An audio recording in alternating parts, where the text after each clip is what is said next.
So welcome along to the Football Show. Joe Molloy here alongside Kieran Cunningham from the Irish Daily Star. Later on we will hear from Rafa Honigstein. We'll do a little Bundesliga check-in, and not least to hear about young Haaland, Erling Haaland, who scored a hat-trick on his debut. You may have seen that. Although weirdly the Germans don't count it as a hat-trick. Rafa Honigstein will explain all. So that's on the way, and in the meantime we should talk about, well, what is a developing story at Old Trafford if you're Ole Gunnar Solskjaer. It's just gone half-time. It is 1-0 to Burnley. We will bring you Peter Smith's half-time report in just a second. Wood with the goal. Elsewhere tonight, Leicester 2-1 up on West Ham. They took a 2-0 lead, Leicester, through Barnes and Pereira. Mark Noble has scored a penalty on 50 minutes to give West Ham a sniff of a point. 73 minutes gone in that game. And then Jose against Norwich, bottom of the table, Norwich at home. Dele Alli scores in 38 minutes. Young Pukki comes through on 70 minutes with a penalty to make it 1-1. So Jose is 1-1 against Norwich, and Ole Gunnar Solskjaer is 1-0 against Burnley. Is there a post-Alex Ferguson curse? Anyone who goes near that job ends up in a bad way? United, ironically, Kieran, we were watching it here, and they started well, and they were moving the ball with a bit of speed and a bit of purpose, and looked okay, but didn't convert. No, and like 20 minutes ago I was saying that probably United looked like they'd win by a couple of goals, but then yet again they weren't able to defend a high ball into the box, which has been a problem for them all season, particularly for set pieces. This was from a free kick rather than a corner kick this time. But like you were just watching Solskjaer come off again, walking off the pitch at half time, and you kind of feel sorry for him because he just seems to be on the edge of disaster all the time. That even when they have a good result, it's generally followed up by a bad one, and it just seems to be he's not getting any. Other than that run when he first came in, and they had 10, 12 games in a row, they did well. It's been up and down, up and down, up and down constantly, with more downs than ups, and it's just a reflection of the very strange season it's been that they're still so close to the top four. Like Chelsea, his form has been in free fall, but still the gap has been more or less the same. I think it's been 5 points between them and fifth for about 2 months, which is very unusual. But 6 as things stand. 6 as things stand, yeah. And it's I don't know, like that argument between Jamie Carragher and Roy Keane over Solskjaer was quite interesting, because I saw you touching on it in Monday's paper, yeah. Yeah, because I get the impression often with Roy Keane and Graham Souness that they're not really fond of modern footballers, and they've a lot of sympathy for managers, that they think players have to shoulder a lot of the blame, and that managers, it's kind of a thankless task they have a lot of the time. And you can argue, like, he hasn't been there very long, but at the same time, if he hadn't played for Manchester United, there's not a chance in hell that Solskjaer, with his CV, which is relegated with Cardiff City, winning Norwegian leagues, would get the job at one of the biggest clubs in the world, if not the biggest club. It's not a rational decision. No, it's not. It's a sentimental decision. It's like if Liverpool give...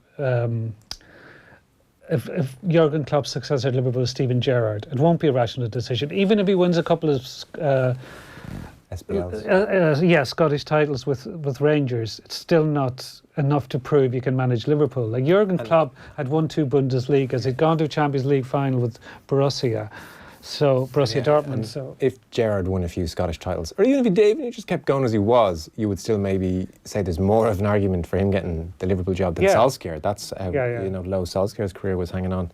And so he's had the Liverpool game and the fallout from that. I mean, different people think the gulf was bigger here or there, or that United were okay or not okay, but regardless, certainly it's a reminder of where they are. And then you've got the "you ruined Marcus Rashford" thing going on.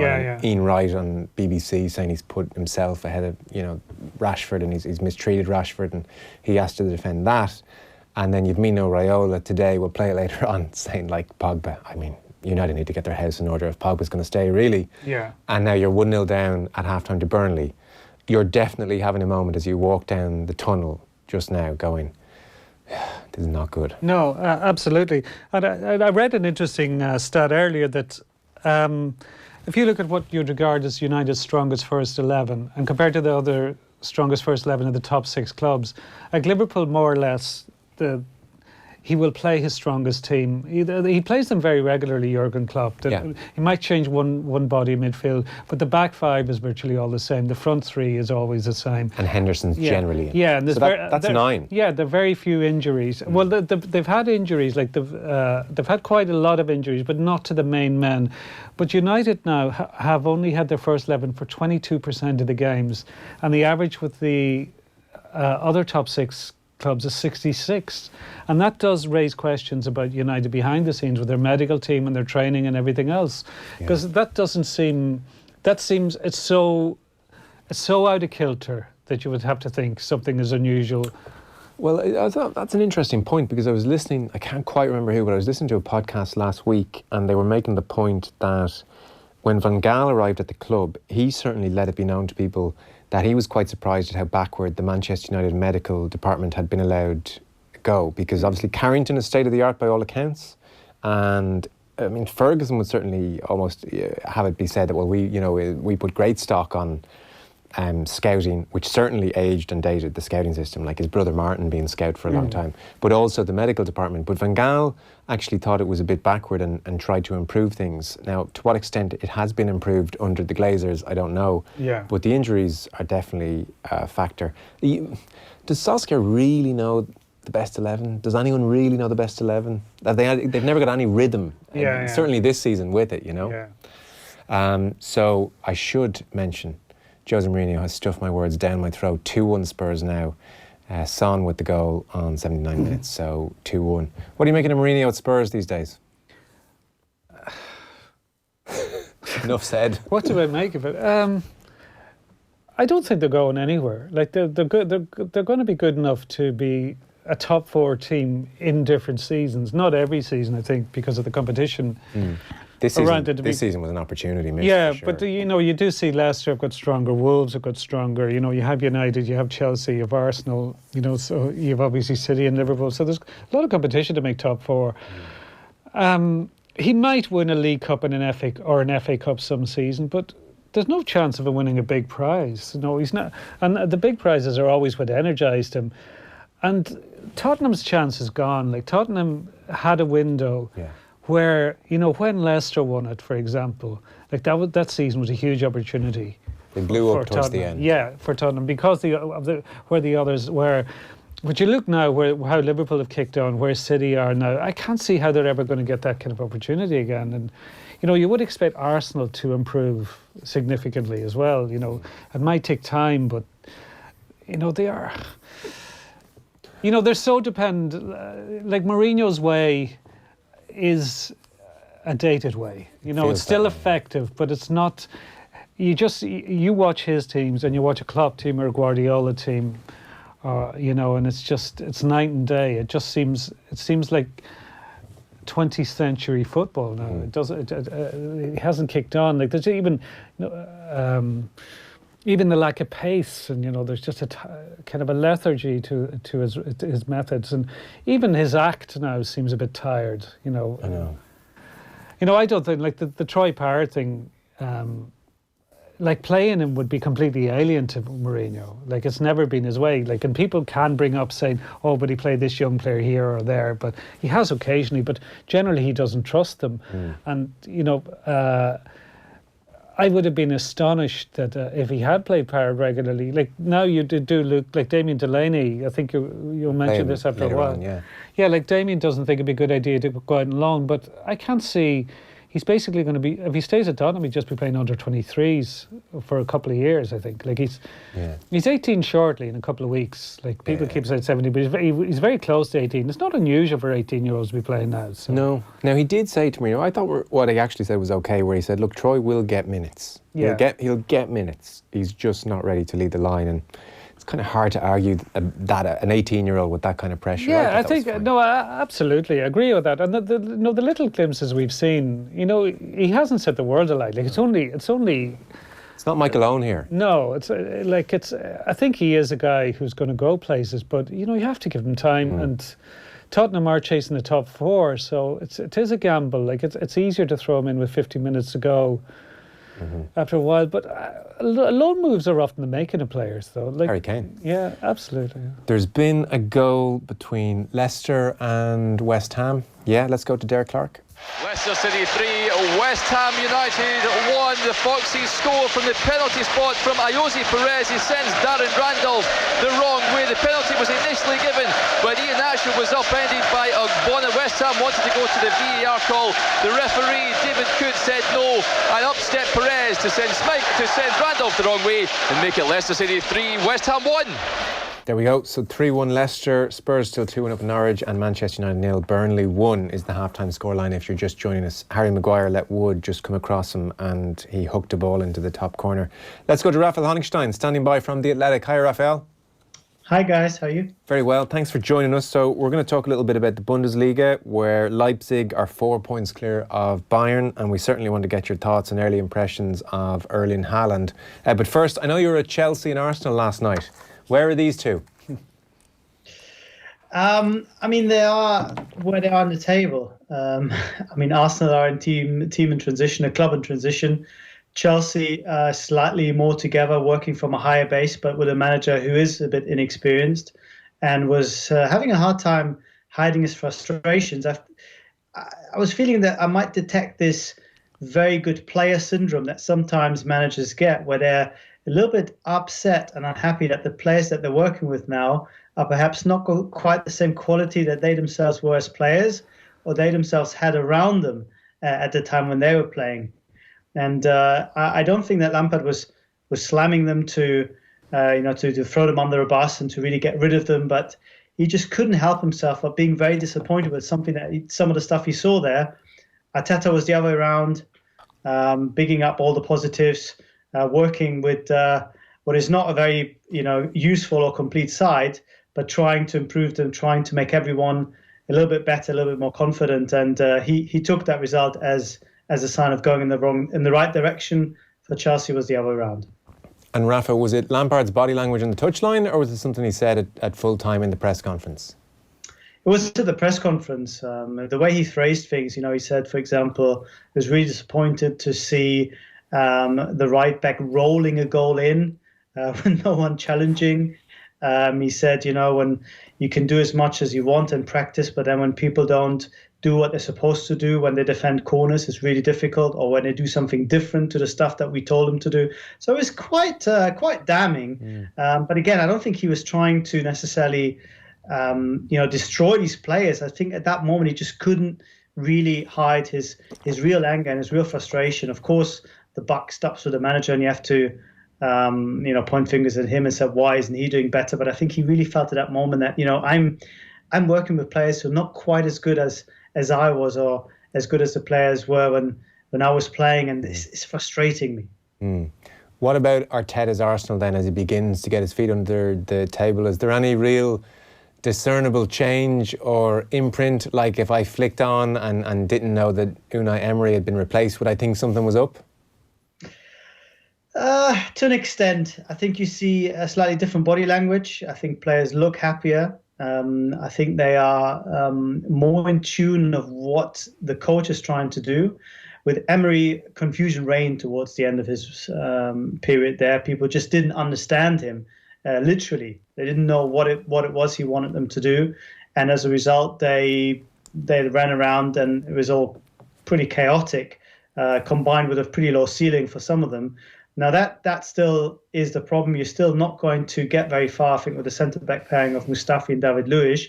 But what you can do is make the people around you work harder, try to protect the back four a bit more, make the people not lose their head, make them not go and completely fall apart when they go behind. And they got a little bit lucky in terms of the chances they created, but at the same time, you felt that they frustrated Chelsea, and with 10 men, they stuck true to a new identity. I mean, there's something that I think Guardiola said a few years ago when he was at Bayern. He said, when you go down to 10 men, that's when you actually see a team's real character. And he doesn't mean it necessarily in the mentality sense or attitude, but actually tactically and in terms of quality, what a team can do with one player down. Arsenal didn't just defend. They didn't just sit back and wait.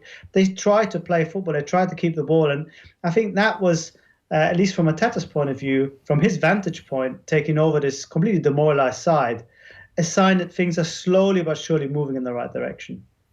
Let's turn to Germany then. So Haaland's really incredible debut for Dortmund, coming on after 23 minutes. They had trailed 3-1 and he scores in the 59-70 at 79 minutes. One of the goals was a tap-in, the other two really impressive and promising finishes. Can we start with the most ridiculous aspect of this? And I really don't know how I've never heard this before. I've never heard that. I was baffled by the most extraordinary thing. So Haaland scored the 3 goals in the game and somehow you Germans don't think it's a hat-trick. Well, can I tell you, don't shoot the messenger here. I've been arguing against this very strict definition of the hat-trick for years, but every time I run into the establishment, as it were, certainly vast sections of the media just not considering it a proper hat-trick. They sometimes will write hat-trick, but then in brackets, not proper. Really? Not, Has it always been the case in Germany? Was that always the way, really? It's been like this for decades. Right.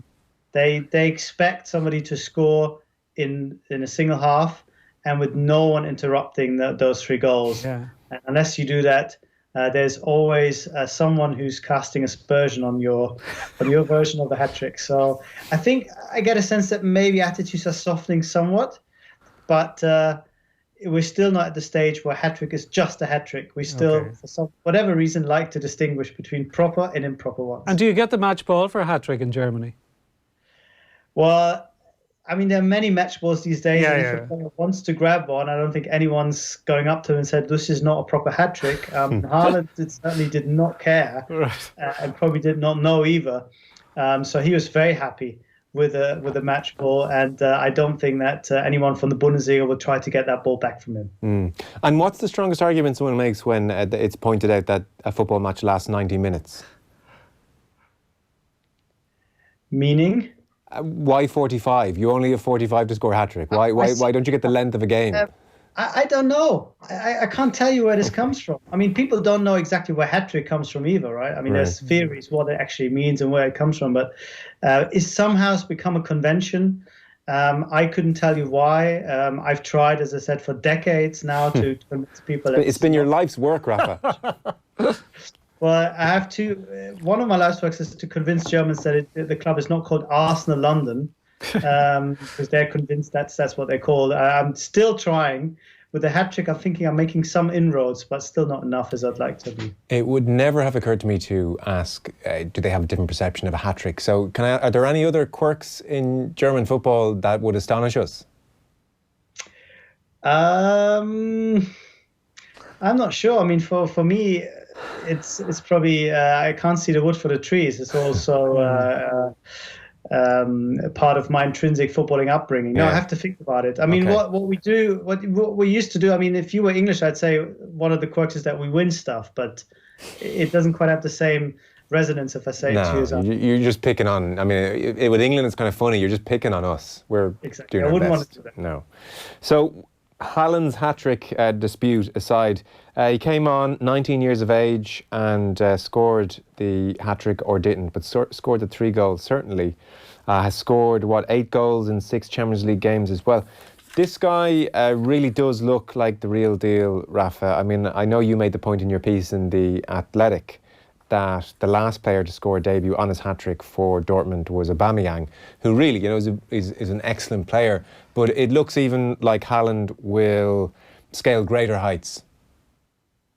I think it's very possible. Of course, Dortmund have done whatever they can to, on the one hand, play up this deal, and they're very proud and they consider it a coup. Here is us, Dortmund, getting the better of the likes of Man United and even RB Leipzig, who might not have the same cachet, but were probably in the driving seat because of their connections with RB Salzburg for natural reasons.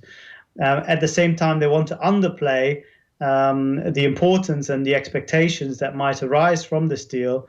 But it didn't do a very good job because he basically came on and smashed up all doubts and all worries about him perhaps needing a bit of time to adjust and to adapt. I can't think of a more sort of dominant and symbolic performance than this one.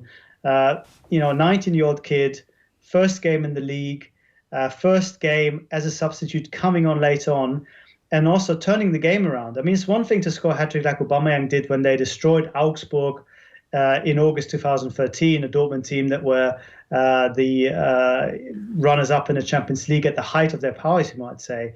This Dortmund team are full of doubt. They went into the winter break thinking, hopefully we can turn things around. Hopefully we can defend better. They're 3-1 down just after half-time.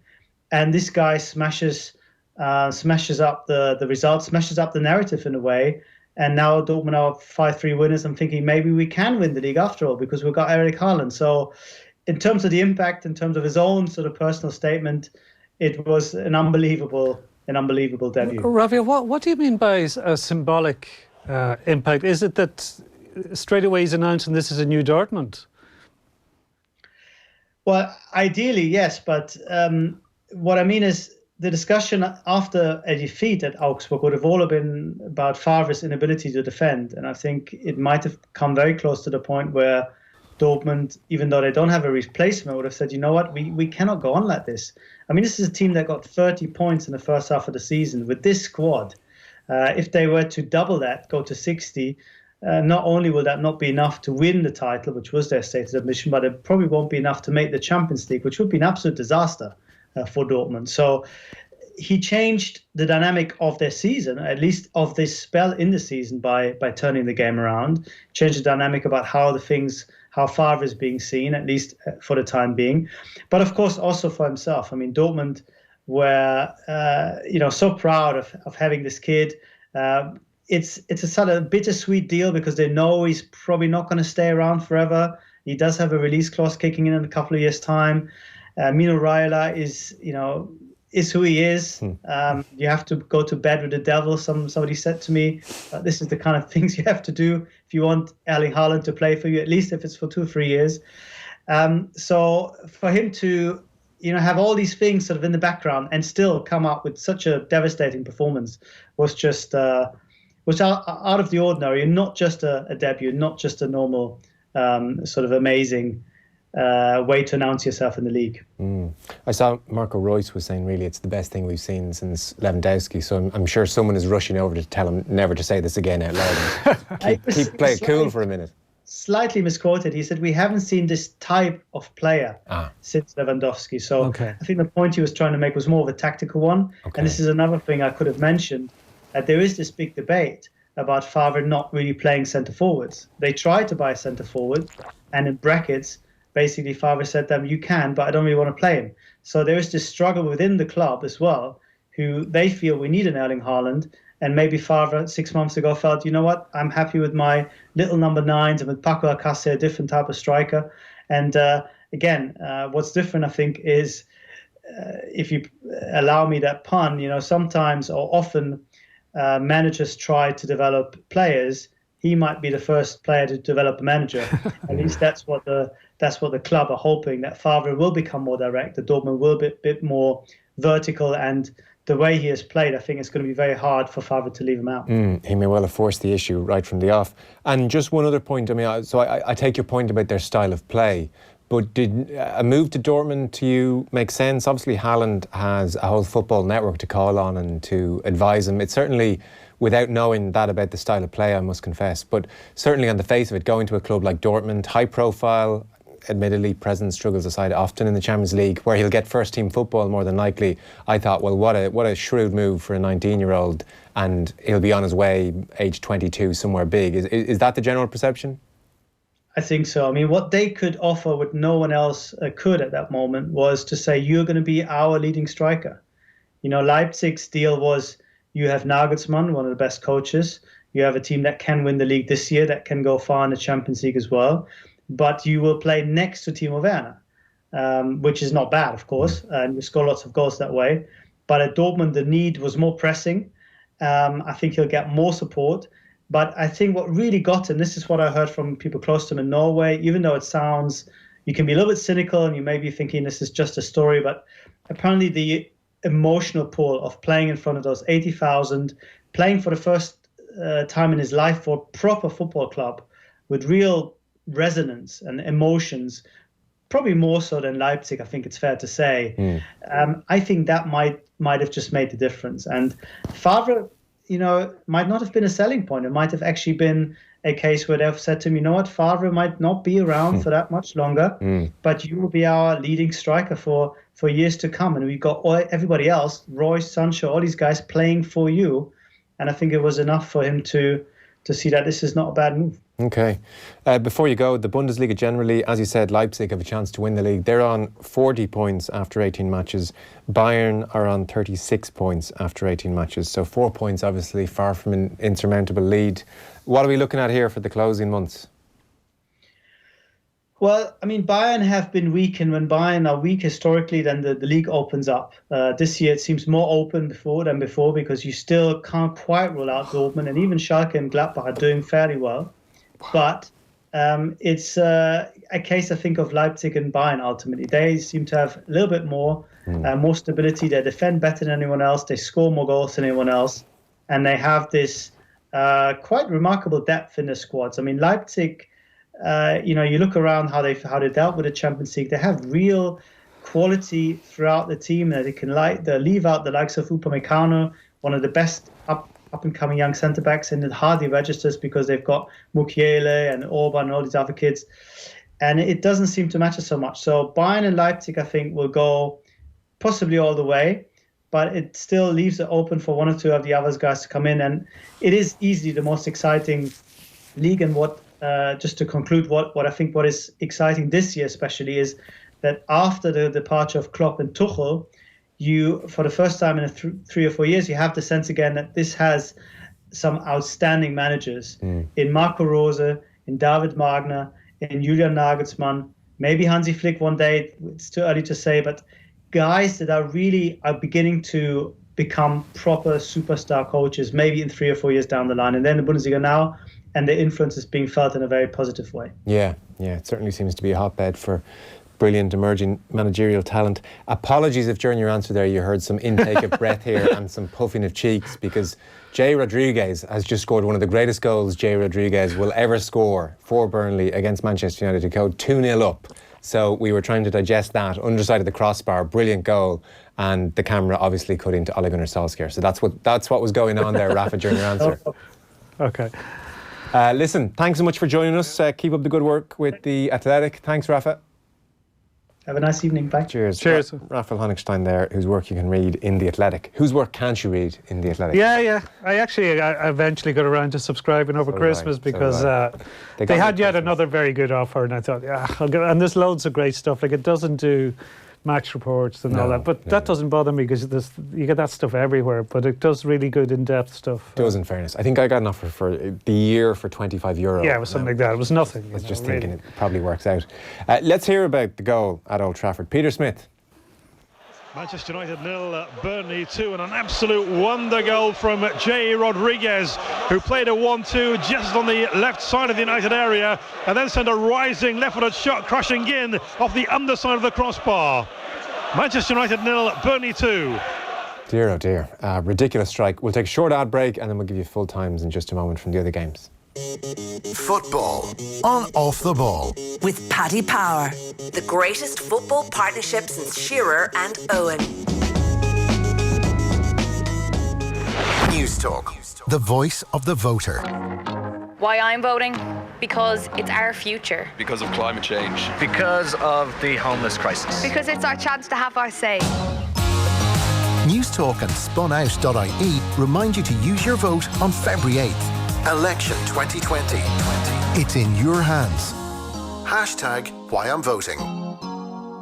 The all-new I-Pace is Jaguar's first all-electric performance SUV with an impressive range of 470 kilometres on a single charge, 0 to 100 in 4.8 seconds, 0 emissions, and striking design. It's the first car to ever win 3 world titles at the World Car Awards, including World Car of the Year. The Jaguar I-Pace is setting the pace for electric vehicles. Book your test drive today at jaguar.ie. Jaguar, a breed apart. Look forward to sailing to France this summer with Stena Line. The sun, the fun, the wine. Sublime. Sail from Rosselair to Cherbourg with super friendly staff dedicated to making you smile. Plus book your French summer now and get 10% off and a free trip to Britain. Look forward, book forward at stenaline.ie. The Harvey Norman Big Sale ends this weekend. Don't miss your chance to upgrade your home appliances for less in our big sale. And get them now with interest-free finance terms. Save €100 on the Bosch 9kg washing machine. Now just €469. Or €94 per fortnight with Flexify. Or save €370 on the Smeg stainless steel dishwasher. Now €529. Or €45 per month with Flexify. The Harvey Norman Big Sale. Don't miss out. Go! Have a great evening with itsforwomen.ie. Don't live your life on hold. Get a quote now at itsforwomen.ie and see why we're trusted by over 130,000 women in Ireland. This 200-page report for your board meeting was printed using a branded ink cartridge. And this 200-page report was printed using a high-grade ink cartridge from inkjet.ie. What's the difference? Oh, about €15. Get quality ink cartridges from just €2 and fast delivery at inkjet.ie. Off the ball. This is News Talk. Welcome back. Joe Molloy and Kieran Cunningham here on the Football Show. So let's bring you some full times from the games which kicked off at 7:30. Let's start with Spurs. They were at home to Norwich this evening. Nigel Bidmead. Tottenham 2, Norwich 1. This was a hard-fought victory with the winner coming against the run of play 10 minutes from the end. Spurs scored their first goal of the year on 38 when Aurier crossed for Dele Alli to finish from close range. Norwich levelled on 68 when Teemu Pukki converted a penalty after Max Aarons was brought down.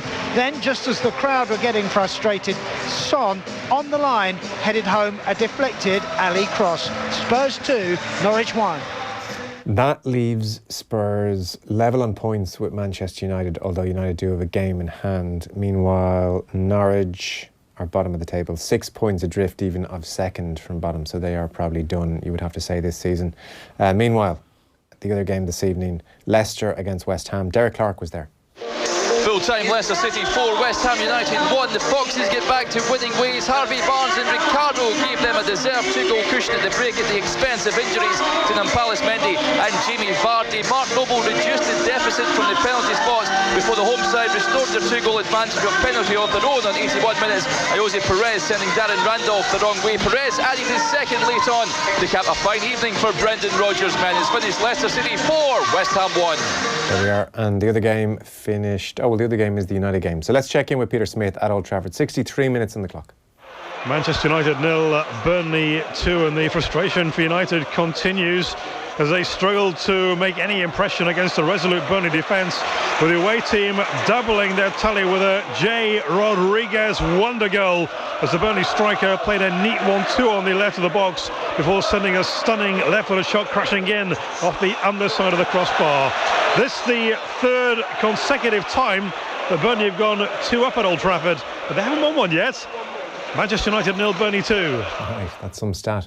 It was quite it was surreal actually. Surreal's the word, listening to Rafa, concentrating on his answer, and you saw, well, that's a good touch by Rodriguez, and then he's going to shoot, and then it seemed it'd take a long time to get there, and then underside of the crossbar, like, if you're Solskjaer, you're thinking, well, bloody hell, how often are you going to do that in your life? Thanks very much. Yeah, no, it's just everything that could go wrong is going wrong for him at the moment, isn't it? It's, I don't know. Like, there's no sign of them losing faith. Like, there was talk a few months ago, wasn't there? But they seem to have decided to say we're not going to be a sacking club or a chopping and changing club. But as we've said a few times, they've picked an interesting character to wed themselves to. Yeah, like the logic behind this is, I wonder will anybody ever explain it?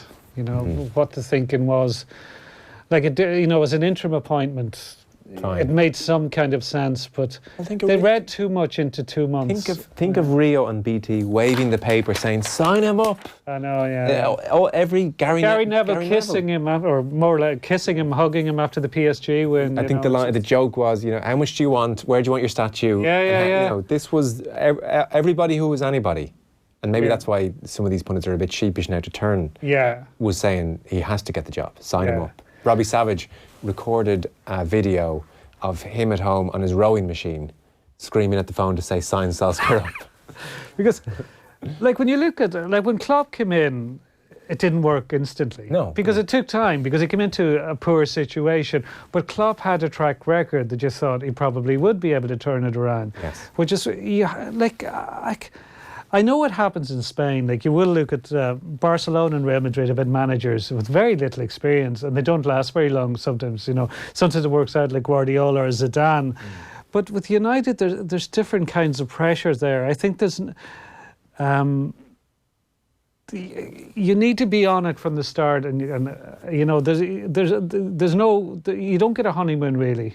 Not especially. You know, they're a pretty good fan base certainly in Old Trafford, and don't turn on anyone and welcome Mourinho back. But patience has been tested here, and the empty seats we mentioned in the previous hour, by the way, it's more empty seats than you would think usually at Old Trafford, but there's even more again now. Fans have definitely kind of packed up. Yeah, like there's it's a massive ground in terms of capacity. Like it holds what 25,000 more than Anfield, for example. But it's very dated. Like it's got a lot of problems, you know, and that's that feeling of decay is all around the club now. That just things have been let slip. And it's not for want of spending on the no, they have spent the guts of €1 billion on players since Alex Ferguson left, and I think it's just too easy to blame Ed Woodward all the time, which is, you know, it's the default position with ex-players and with a lot of supporters that it's all Ed Woodward's fault. I'm not sure about that. Yeah, it's an interesting point. Mark Ogden tweeted yesterday that Woodward, the share price has gone up $5 in the last year or so, and he was, you know, always saying Woodward's the safest man in Old Trafford. Yeah. Just to finish off on the United team, I mean, obviously we're talking about them. I think some listeners last night were saying, can you stop talking about Man United? I get that. I do get that. They're playing this evening. But also one other thing, the Paul Pogba situation continues. So Mino Raiola, the man himself, he was in Sky Sports earlier today. Obviously Haaland's agent as well. So Pogba's obviously out with an ankle injury. And here we'll start with this. Raiola asked if he expects the French midfielder to stay with Manchester United.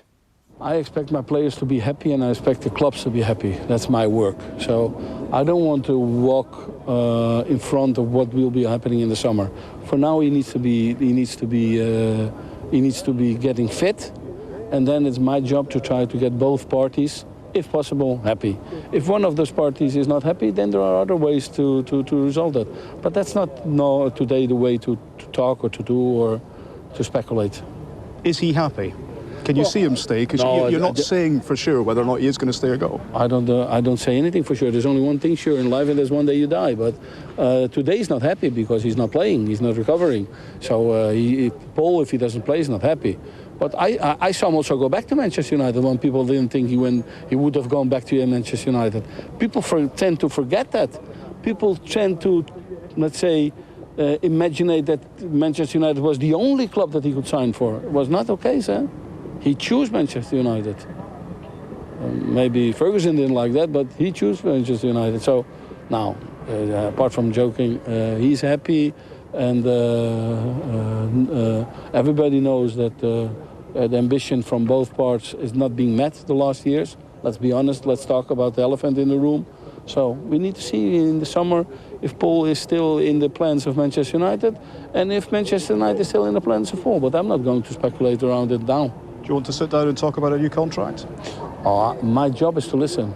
God gave me 2 ears and 1 mouth. So maybe better listening sometimes than talking. What's your relationship like with Manchester United, Mino? I think it's good. It's a professional, honest relationship. I think that Ed, for what my concerns, I've never spoken to Ola. So I hear he's a fantastic person, a fantastic man. But my relationship with Ed is a transparent and an honestly like, and we tell each other what we like and what we don't like. There were strong quotes from you last month, though, about not selling and not wanting to give the top players to Manchester United. Do you stand by that? Well, the quotes were a little bit strong, but I think that what I meant is that Manchester United needs to get their project right, you know, and otherwise it has no sense. And I think that it is what it is, and I don't want to go into that now. I don't want to continue this discussion, you know. It's not important. But while you're here, you would still deal with it. I was here for some other things, so I don't want to talk about these other things. I spoke for other things. No, I said what I said. That's a pretty good interview, actually. I could do it a bit more, Mino Raiola. So I think he said he is happy towards the end, but after an entire interview, so effectively hinting that he's definitely not happy. And is he basically saying they need to buy a lot of Galacticos for me to be happy, or for Pogba to be happy, or they need to get the project right, I think is the direct quote. And and he said we can talk about the elephant. We can't mention. He said something about an elephant in the room, and basically it was about recruitment, I think, and how terrible the team are. But you know, basically the best players in the world aren't going to join Manchester United at the moment. Like, if you look at Liverpool's recruitment, like, nobody talked about Roberto Firmino before he joined. Like, Salah was seen as a Chelsea failure. Mane, a lot of fans were questioning him, and Andy Robertson had been relegated with Hull. People say, why are you buying him? Like, because that was the level Liverpool were at. They had to be a bit smart, and United have to be now, because, you know, they're still paying Alexis Sanchez ridiculous money. 175,000 a week. Yeah. I should read this. Peter and me. Joe, I think you were a huge advocate for appointing Solskjaer full-time from memory, or am I mistaken? No, to be fair, you're not. Like, I definitely thought this thing looks really good, and maybe why not? You know, like, Pochettino wasn't quite available then. I didn't see many people across the landscape who were. I definitely, when you were, like, the night they beat PSG, it was hard not to think something special was happening, and maybe that, you know, Rashford and Martial could really flourish under a manager like Solskjaer. So, yeah, no, I was definitely in that cabal. But I remember that I'm also not quite sure I would sack him just now. I'm genuinely. It's not going well. It's not going brilliantly, but equally, it's not going. They're 2-0 down to Burnley. Okay, I know. It's not going disastrously either. Like, it's not falling apart around him, and the problem is, because it's not going so well, you then have to wonder, well, does he have the CV to merit real faith? He probably quite doesn't, but I wouldn't get rid of him just yet, I think. But then again, it's very hard not to say, well, Pochettino, of course, would do a better job. Yeah, but the big issue when he got the job was they announced, like, the talk was... What do I think?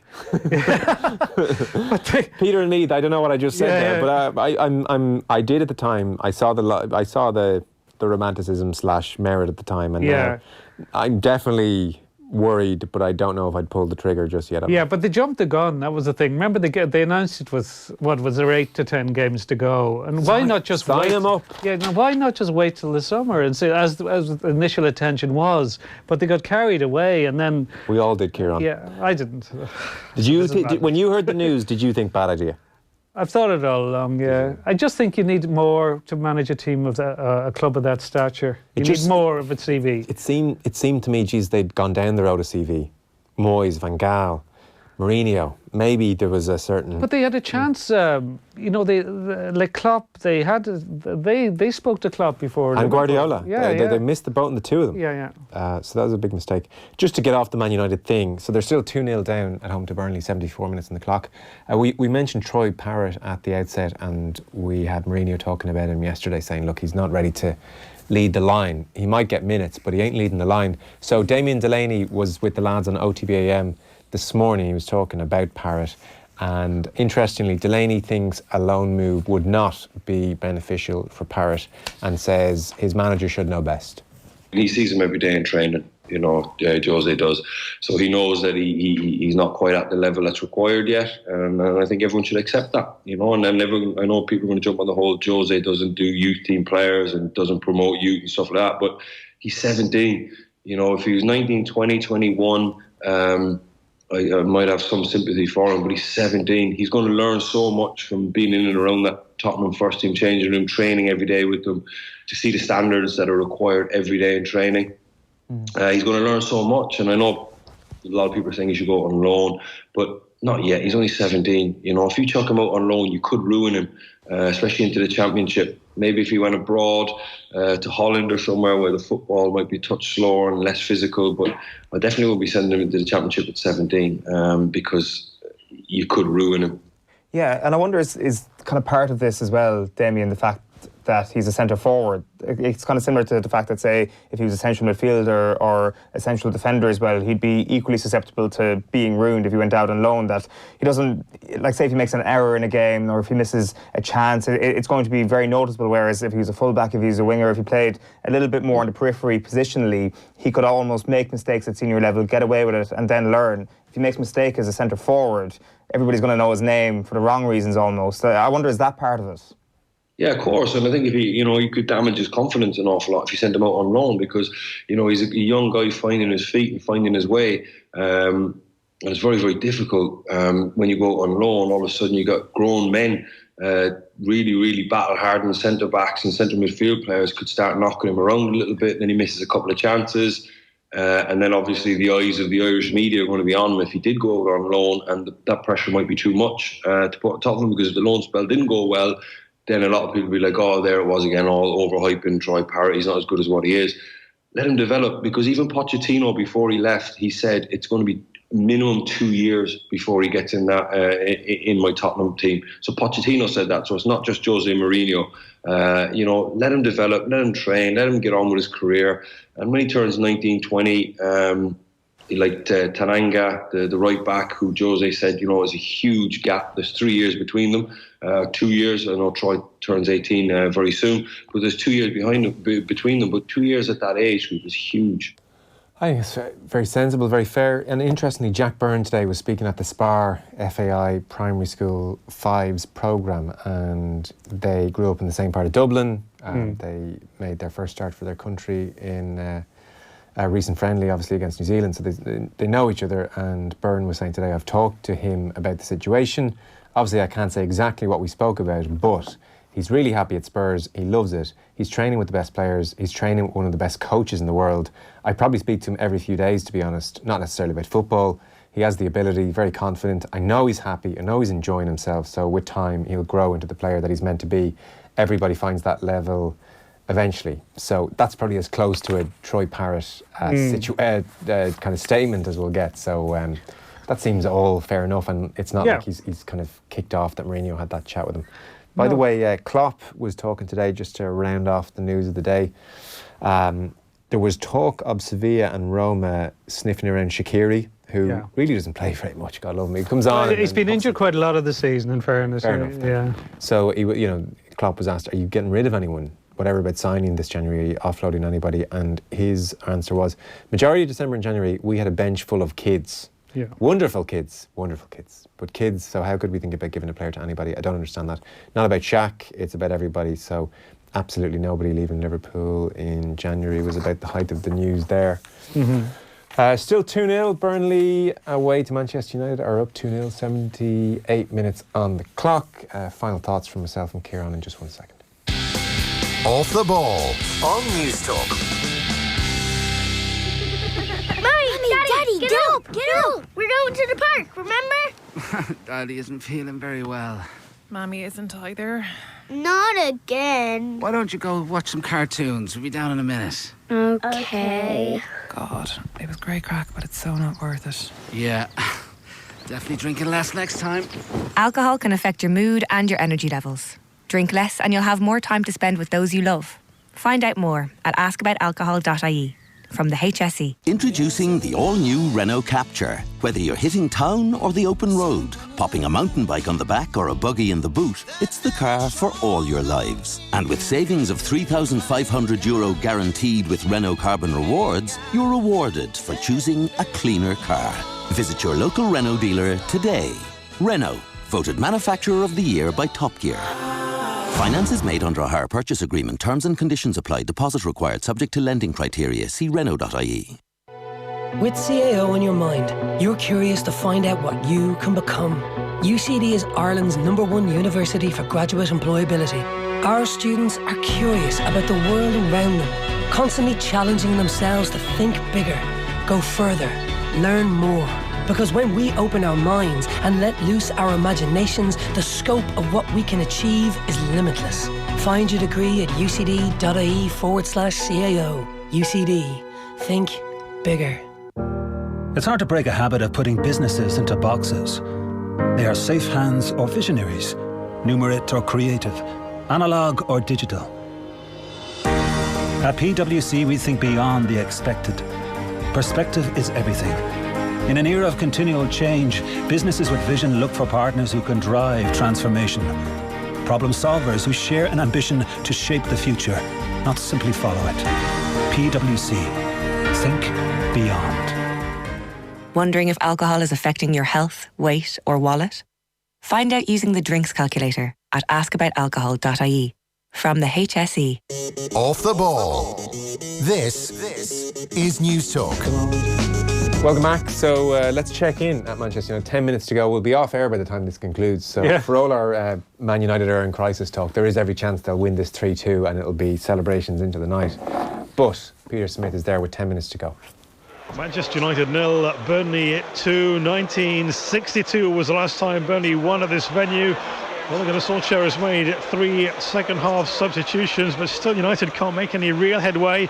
Daniel James has come closest to scoring for United with an 18-yard bending shot that drifted wide.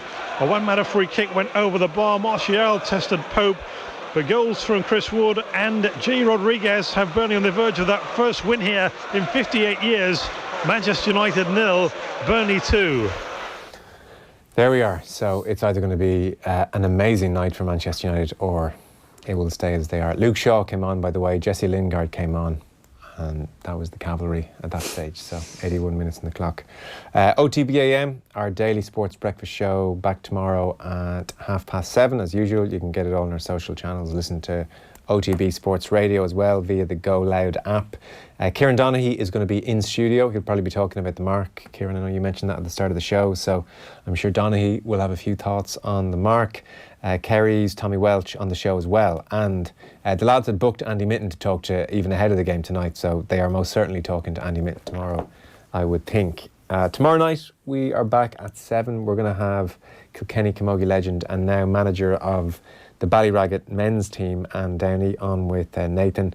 Because of the Rory Best interview tonight, we will have Wednesday night rugby tomorrow, if you follow, and then John Giles in studio, where I dare say he may also be talking about Manchester. So it's been Manchester United overload this week. I apologise for that. I appreciate that. I must say I'm relieved that I won't be talking about Manchester United tomorrow. I have nothing more to say on the matter until at least Sunday. Wolves play Liverpool tomorrow as well, which is, well, under different circumstances, if they weren't so far clear, would be a tricky enough banana skin. But it actually doesn't matter if they slip up or have a draw. So they won't. Well, that's the other point. We are done. Tom Dunn is going to be on the way. Kieran Cunningham, Chief Sports Writer with the Irish Daily Star. Thanks so much for coming in. Appreciate it. And we will talk to you tomorrow morning and then tomorrow night.